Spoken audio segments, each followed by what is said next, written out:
Hello, here's our flipped staff meeting. I will try to get through all of this quickly for you. I know it's a very busy time of year. First of all, some random notes here. Our insurance man has given us another note that we cannot hang anything from our ceiling unless they're from ceiling clips, so no more paper clips or other creative ways of hanging. Please see Kenny if you need any special ceiling clips. And also, please do not put Scotch tape on lockers for students to hang anything. It actually wears off the paint and then the custodians have to repaint them. So if students are putting anything on their lockers, make sure it's magnets or that the tape goes onto the actual number plate on the locker. Just want to make sure you are aware of some of the resources available in our media center. We've always known about all of the 6 traits books that are available for us that are on a special shelf only for teachers to check out. And then I'm sure you saw that Karen had put together an Excel spreadsheet of 6 traits books that are organized by trait and easily searchable for you. I've also put that into a Google Doc, which I will have that link on the blog post, and that way you can access that from home if you are ever wanting to use that as you are planning. Thank you to Karen for getting that organized. Mrs. Porter has also started ordering all of the books that are showing up on the Daily Cafe website that they call the book looks. So she's ordered those books, which are available for checkout. They are not set aside on a certain bookshelf for teachers, so you would have to go and see if they're available for checkout, if they're in or not. But then this red binder is sitting right on the counter, and Sandy has put the book look strategy lesson planning page right there in the binder for you. So if you wanted to check out the book and grab that strategy page, you've got a lesson ready to go. Thank you, Sandy, for getting that organized for our teachers.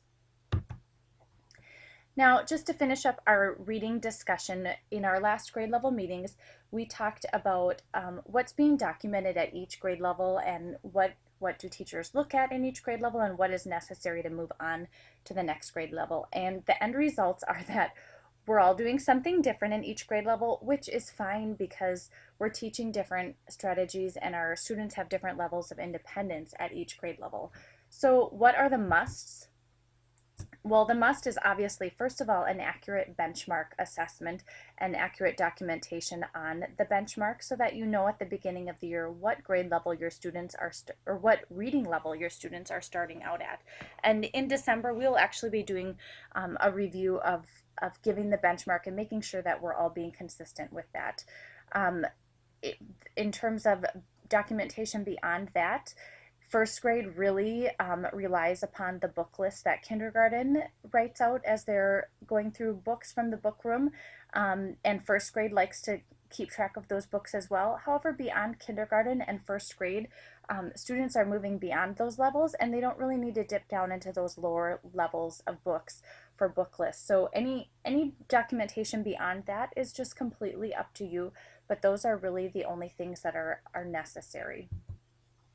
Any documentation that you're doing while you're conferring with students or in your guided reading groups are really just your own personal notes to help you in planning for your differentiating instruction and tracking your student progress throughout the year. And those notes will not need to be passed on to the next year's teacher. We also talked about running records, and it came up as an area of inconsistency and different thoughts of how running records are given. And you have to keep your purpose in mind when you are giving a running record. If you want to see how students have improved on their fluency on a book after they've read it several times, you can take a running record on this. However, if you want to see if a student is truly independent at a reading level, you should be taking this running record on a cold read, meaning they have not read this book before. This would be very similar to the benchmark testing process, and you would be determining if a student is truly independent at that level. The 5K teachers also discussed coming up with setting aside a book for each reading level, or specifically using the DRA books to have it as a cold read, so that as they're going through books in the book room, one book at each level is set aside just for doing that cold read. That might be an idea to do at each grade level as well, just for consistency. A few notes about our math PD time together on Wednesday, which is at 9:45. We'll be meeting in the media center, and I have some time I'm figuring out for us to just start out in cross grade level meetings, discussions between kindergarten and first, second and third, and fourth and fifth, just to discuss the major concepts that you're teaching in your grade level. We're finding it's really important for us to be knowing what other grade levels are doing, and with all of these new terms in the math program, it really helps us build our content knowledge as well. You'll also have time in your grade level to dig into your next math unit that you'll be teaching. And I have a planning guide that I will be giving you that will just kind of help you compile your thoughts and questions and just different things you notice about the unit as you're spending time looking at it together as a team. And then also time to explore the online resources that are finally available to us on Think Central. So make sure that you bring your laptops, please. And finally, we know with this new math program how important it is for our parents to also understand it because it is very different for them. It's different for us, so it's different for the parents as well if they're helping children at home. And we know that students are more successful if parents are on the same page with us. So we do have a small committee. Thank you to Mrs. O'Toole and Mrs. Schofield for meeting with me on this to talk about having a family math curriculum night. Now I know we're very overwhelmed and we're still learning the program ourselves, but we do think it's very important that we have some night set aside to share this information with our parents. Since it is getting very late in the year already, here's what we came up with. We'll choose 2 nights in March. The reason we picked March is that because that way we can use some of our staff development time in February to help prepare for this. That way it gives you time and nobody's freaking out about it right now.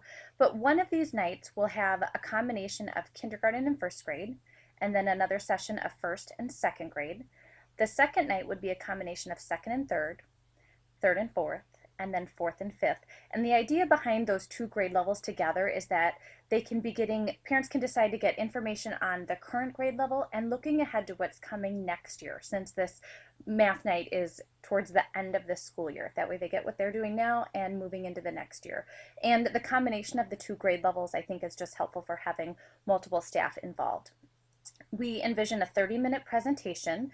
Not sure if we would fill it for the whole 30 minutes, but 30-minute presentation, and then move them into the computer lab so they could be getting onto the resources that are available to parents and students on Think Central, or maybe even some time looking at IXL. I am going to share some links in this blog post of another school district that has already created PowerPoints that they used at their parent math night as well. So we would just need to look at those in our grade levels and determine if that's the necessary information that we want to include or if there's anything else that we would adapt as well. And I have, of course, emailed out to some other districts just to ask for any other tips or resources that they've shared with families. So this is just to give you a heads up right now. Maybe you might think of some other ideas, but again, we will plan on using some of our time in February to plan this, but it would be great to look ahead at the schedule and see if we can pick a couple of nights in March to get put on the calendar. And this wouldn't be required for all staff to come to it. We figured if we can have, you know, at least 1 or 2 teachers from each grade level that could be there that night, we could, you would obviously put in for extra curriculum pay for it. And I'm trying to see if we can have some money to get food there because we know food always brings in parents. So if you think of any other ideas, let me know. It would be great to have additional ideas as well to share.